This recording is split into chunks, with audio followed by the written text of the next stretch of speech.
Maintenant c'est parti pour apprendre le flip. Donc je vais tout d'abord vous faire une démonstration du flip arrière avec deux angles différents et un ralenti à chaque fois. Ensuite je vous donnerai des conseils pour apprendre ce mouvement. Et je finirai par des conseils pratiques qui pourront vous aider à maîtriser cette figure.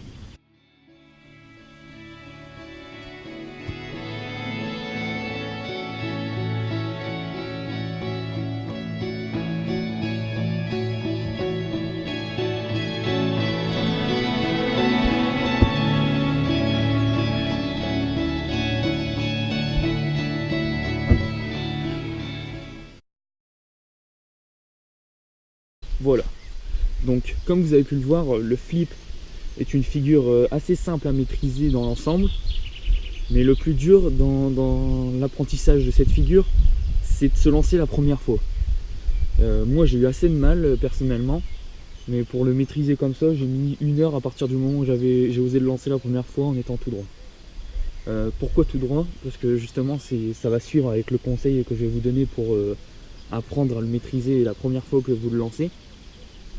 Mais on y reviendra après. Donc le flip est une des figures les plus mentales dans les figures basiques. Après il y a les saltos arrière vrillés, machin, ça c'est vrai, c'est beaucoup plus mental qu'un simple flip. Mais comparé à un salto arrière ou à un simple salto avant ou un costal encore, le flip est beaucoup plus compliqué mentalement. Parce qu'il faut se dire que on n'a pas vraiment l'habitude de se lancer en arrière pour atterrir sur ses mains. Et la tête est quand même à moins de 30 cm du sol quand on fait un flip. C'est ça qui est assez mental.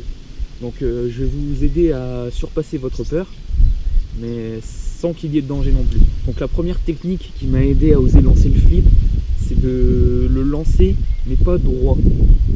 Le flip, quand on le lance, on est d'accord, les mains atterrissent dans la même ligne droite que le corps.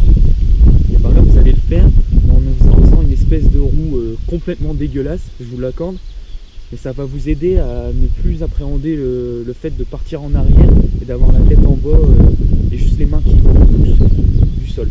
Donc ça donnerait ceci.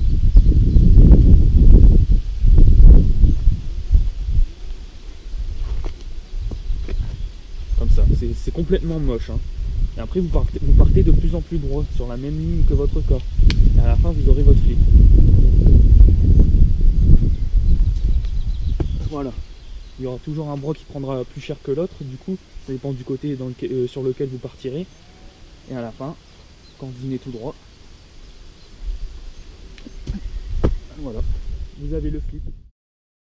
Donc une autre technique qui m'a plus aidé que celle-ci, je l'avoue, c'est la parade. Mais ça m'a bien aidé, c'est sur la fin surtout, pour oser le lancer tout seul. Donc la parade, en gros, pour ceux qui ne savent pas, c'est quelqu'un qui va venir vous aider à vous propulser et à vous aider lors de votre rotation pour ne pas que vous ratiez votre salto dans votre apprentissage. Hey! Oh.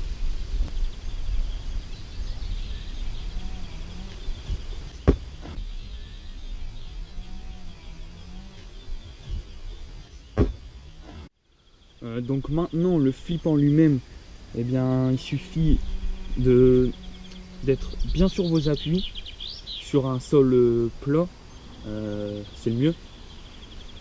Commencez par apprendre en salle si vous le pouvez, et si vous ne pouvez pas, faites comme moi, vous l'apprenez sur de l'herbe ou sur du sable encore, ça c'est mieux. Par contre il faut savoir que sur du sable, les mains quand elles atterrissent elles s'enfoncent, donc ça va être plus dur pour se repropulser. Donc bref, vous êtes bien sur vos appuis, vous partez, surtout ne tirez pas sur votre cou, c'est mauvais.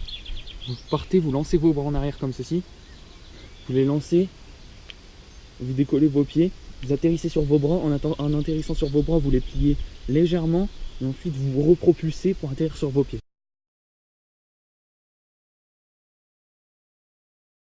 Maintenant les conseils pratiques, la dernière partie de cette vidéo. Échauffez-vous bien les poignets et tout le haut de votre corps surtout. Le bas aussi c'est important, mais c'est pas ce qui va cher, on va dire, dans ce mouvement. Franchement, échauffez-vous très bien les poignets, parce que lors de vos premières tentatives, vous allez le sentir passer le flip sur votre articulation. Donc ce mouvement-ci, comme ça, celui-ci, vous échauffez bien vos épaules, la tête, on sait jamais, le dos, hop, il craque un petit peu, tout le reste, vous savez vous échauffer normalement. Un autre petit truc qui pourrait vous être utile aussi, travailler la souplesse de votre colonne vertébrale. Ça vous aidera à ne pas vous faire mal en vous propulsant dans la première partie du flip. Donc comment la travailler? C'est simple, vous faites le pont. C'est un espèce d'exercice de souplesse, donc ça se déroule comme ça.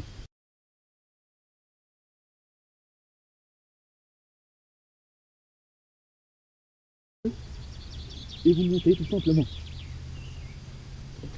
Les pieds bien à plat et les mains aussi. Et vous tenez.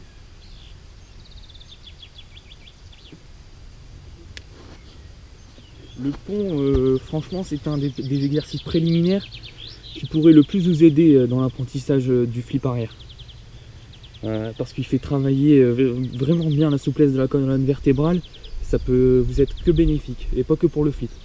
Voilà, c'est déjà la fin de notre petit tutoriel. Donc si vous avez encore quelques soucis ou des questions à me poser, n'hésitez pas à les mettre en commentaire de la vidéo. Et maintenant, en ce qui concerne le site freerunning.eu, en fait c'est une espèce de réseau social pour les traceurs et les freerunners. Il est vraiment intéressant, donc je vous invite à aller y jeter un coup d'œil pour ceux qui s'intéressent au parcours et au freerunning. Sur ce, moi je vous dis à bientôt et bon courage pour votre apprentissage du flip arrière, et on se reverra peut-être pour un autre tuto. A plus, n'oubliez pas de vous abonner.